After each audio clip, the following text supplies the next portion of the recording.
Assalamualaikum warahmatullahi wabarakatuh. Hamdan wa syukran lillah amma ba'du. Segala puji hanya milik Allah Subhanahu wa taala. Salawat serta salam semoga terlimpah curahkan kepada baginda tercinta Rasulullah Shallallahu alaihi wasallam. Sahabatku dimanapun kalian berada, semoga kalian selalu ada dalam lindungan Allah Subhanahu wa taala. Dulur-dulur orang Sunda sadayana, mangga jera like dulu, subscribe dulu channel Kang Haki Official, dan jangan lupa aktifkan tanda loncengnya agar sahabat semuanya mendapatkan pemberitahuan ketika Kang Haki update video terbarunya. Sahabat semuanya, pada bagian kedua atau season kedua dari kajian ilmu faraid akan membahas sasaran atau topik diantaranya yaitu bagian-bagian yang pasti yang telah ditentukan atau yang telah tercatat dalam Al-Quranul Karim. Untuk mengefektifkan waktu, kita langsung saja simak visualnya agar sahabat semuanya lebih mudah untuk memahaminya. Kita langsung saja. Bismillahirrahmanirrahim.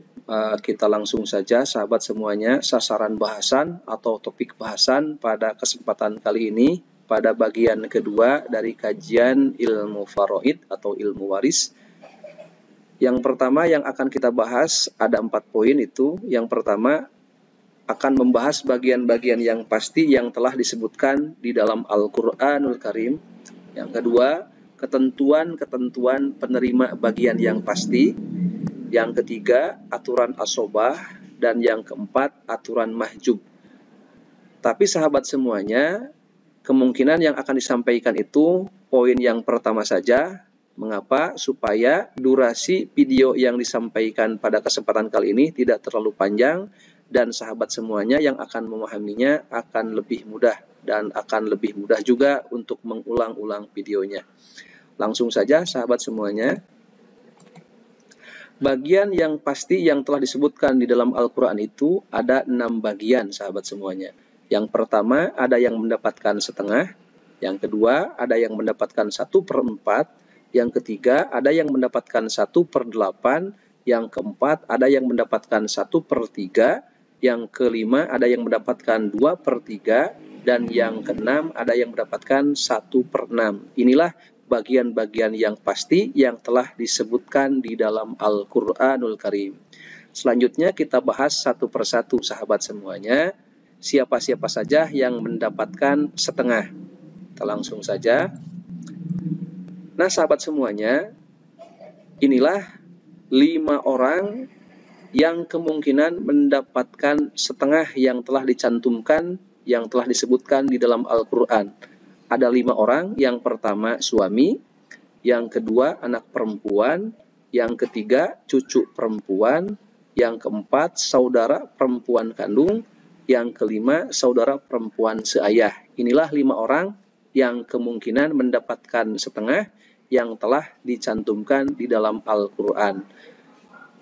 Tetapi dari kelima orang ini tentunya ada syarat-syaratnya. Kita langsung saja bahas satu persatu. Yang pertama suami sahabat semuanya.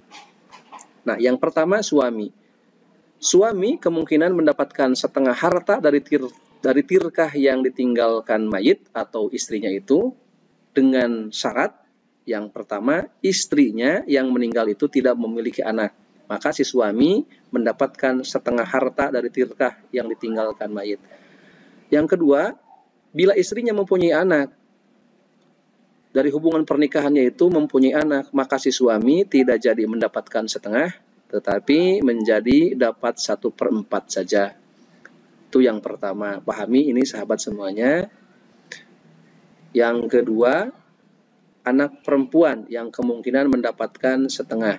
Nah, anak perempuan bisa dapat setengah harta dari tirkah yang ditinggalkan mayit itu dengan syarat, ada 2 syaratnya. Yang pertama, tidak ada muasib. Yang kedua, jika sendirian. Pertanyaannya, berarti jika ada muasib, maka anak perempuan tidak jadi mendapatkan setengah hartanya. Siapa yang menjadikan mu'asib anak perempuan? Nah, sebelumnya itu sahabat semuanya harus paham dulu istilah-istilah di dalam ilmu faraid itu ada mu'asib. Mu'asib itu orang yang menjadikan asobah. Orang yang menjadikan asobah. Anak perempuan, jika ada mu'asib, siapa mu'asib anak perempuan? Yaitu saudara laki-lakinya. Anak perempuan ini mempunyai saudara laki-laki. Maka jika mempunyai saudara laki-laki, anak perempuan ini tidak jadi mendapatkan setengah harta dari tirkah yang ditinggalkan mayit, melainkan menjadi asobah atau sisa bagian harta yang telah dibagikan kepada ahli waris yang lain. Nah, jika ada anak laki-laki atau saudara dari anak perempuan ini, maka anak perempuan ini menjadi asobah bersama anak laki-laki tersebut dengan bagian 2:1 sesuai dengan aturan Al-Quran, lidzakari mislu hadzil untsayain. Misalkan sisa harta setelah dibagikan kepada ahli waris sisanya 60 juta, maka yang 60 juta itu dibagikan ke anak perempuan dan anak saudara laki-laki dari anak perempuan itu. Maka 40 juta untuk saudara laki-laki, 20 juta untuk anak perempuan itu. Itu contohnya. Yang kedua, syarat anak perempuan mendapatkan setengah harta dari tirkah yang ditinggalkan mayit jika sendirian. Cuma satu-satunya. Tetapi bagaimana jika anak perempuannya itu lebih dari satu orang? Maka tidak jadi mendapatkan setengah, melainkan menjadi 2/3 saja. Dan setelah dibagi rata dengan saudara perempuannya yang lain. Itu poin yang kedua. Yang ketiga, sahabat semuanya, cucu perempuan. Cucu perempuan kemungkinan dapat setengah harta dari tirkah yang ditinggalkan mayit dengan syarat ada 3. Yang pertama, mayit tidak punya anak, mendapatkan setengah. Yang kedua, tidak ada mu'asib, sama dengan yang tadi dibahas. Yang ketiga, sendirian. Itulah syaratnya. Pertanyaannya, bagaimana bila si mayit itu mempunyai anak laki-laki? Maka cucu perempuan tidak jadi mendapatkan setengah, bahkan tidak mendapatkan apa-apa karena termahjub atau terhalang oleh anak laki-laki. Yang kedua, dari mayit tidak punya anak, pertanyaannya, jika ada anak perempuan satu orang, si mayit mempunyai anak perempuan satu orang, maka cucu perempuan ini tidak jadi mendapatkan setengah hartanya, melainkan hanya mendapatkan 1/6 saja. Yang ketiga, pertanyaannya, jika ada anak perempuannya lebih dari 1, si mayit mempunyai anak perempuan 2 atau 3, maka si cucu perempuan ini tidak mendapatkan apa-apa karena terhalang oleh anak perempuan yang lebih dari 1. Pahami ini sahabat semuanya. Dari tidak ada mu'asib. Pertanyaannya, bagaimana bila ada mu'asib? Siapa yang menjadikan mu'asib anak cucu perempuan? Tentunya saudara laki-laki atau cucu laki-laki yang menyebabkan si cucu perempuan ini tidak jadi mendapatkan setengah, melainkan menjadi asobah atau sisa harta yang telah dibagikan kepada ahli waris yang lain. Yang kedua pertanyaannya, jika ada cucu laki-laki bagaimana? Jika ada cucu laki-laki itu tentunya menjadi mu'asib kepada cucu perempuan dan menjadikan asobah. Cara pembagiannya sama halnya dengan yang tadi, yaitu lidzakari mislu hadzil untsayain. Yang terakhir, pertanyaan dari sendirian. Si cucu perempuan mendapatkan setengah harta dari tirkah yang ditinggalkan mayit jika sendirian. Tapi jika ada 2 cucu perempuan atau lebih, maka sama halnya dengan yang tadi, tidak jauh, tidak jadi mendapatkan setengah, melainkan menjadi 2/3 saja. Itu yang ketiga. Yang keempat, sahabat semuanya, saudara perempuan kandung.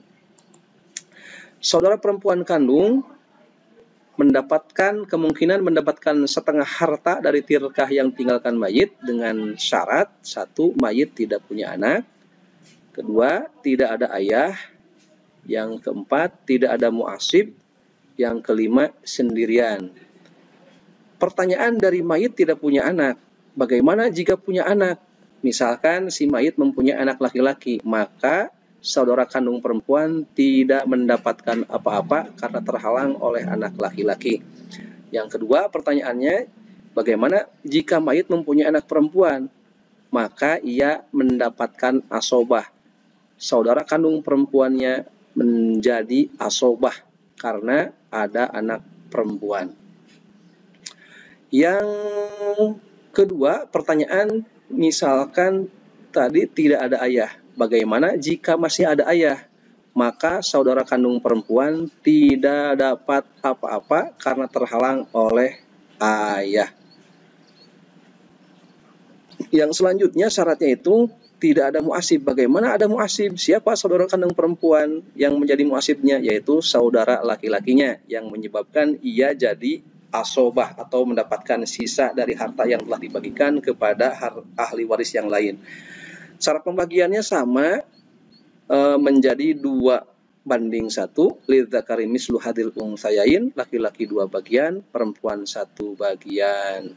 Yang terakhir, saudara kandung perempuan mendapatkan setengah itu dengan syarat itu sendirian. Jika 2 atau lebih, sama dengan yang tadi, menjadi 2/3. Nah, yang terakhir, sahabat semuanya, saudara perempuan seayah. Saudara perempuan seayah itu kemungkinan mendapatkan setengah dengan syarat sama dengan yang tadi, mayit tidak mempunyai anak. Jika mempunyai anak laki-laki, ia tidak dapat apa-apa karena terhalang atau termahjub oleh anak laki-laki. Jika ada anak perempuan, maka saudara perempuan seayah itu mendapatkan asobah. Yang kedua, tidak ada ayah. Jika masih ada ayah, maka saudara perempuan seayah tidak dapat apa-apa karena termahjub, terhalang oleh ayah. Yang ketiga, syaratnya itu tidak ada saudara kandung. Tidak ada saudara kandung, maka saudara perempuan seayah mendapatkan setengah. Pertanyaannya, bila ada saudara laki-laki kandung, maka tidak dapat apa-apa atau terhalang oleh saudara laki-laki kandung. Bila ada saudara perempuan kandung 1 orang, maka saudara perempuan seayah tidak jadi mendapatkan setengah, melainkan mendapatkan 1/6 saja. Yang ketiga, pertanyaannya, bila ada saudara perempuan kandung lebih dari 1, 2, atau 3, maka saudara perempuan seayah tidak mendapatkan apa-apa karena terhalang oleh saudara perempuan kandung yang lebih dari 1. Yang ketiga, tidak ada muasib. Saudara perempuan seayah mendapatkan setengah. Bila ada muasib, sama halnya dengan yang tadi, menjadi asobah atau mendapatkan sisa dari bagian harta yang telah dibagikan kepada ahli waris yang lain. Yang terakhir syaratnya itu adalah jika sendirian. Saudara perempuan seayah mendapatkan setengah bila sendirian, tidak ada saudara yang lain. Jika, pertanyaannya, jika ada 2 atau lebih dari yang ditentukan, maka saudara perempuan seayah tidak jadi mendapatkan setengah, melainkan mendapatkan 2/3. Itulah yang dapat disampaikan pada kesempatan kali ini. Sahabat semuanya, bila belum memahami, silahkan ulang-ulang videonya. Bila bermanfaat, silahkan share kepada sahabat-sahabat yang lain. Mudah-mudahan bermanfaat dan menjadi ilmu yang bermanfaat, terkhusus bagi Kang Haki sendiri. Tapi jangan lupa, tolong dukung channel kami dengan cara like, komen, dan subscribe channel ini, dan jangan lupa aktifkan tanda loncengnya agar kalian semuanya mendapatkan notifikasi atau pemberitahuan ketika Kang Haki Official update video terbaru. Terima kasih, semoga bermanfaat. Wassalamualaikum warahmatullahi wabarakatuh.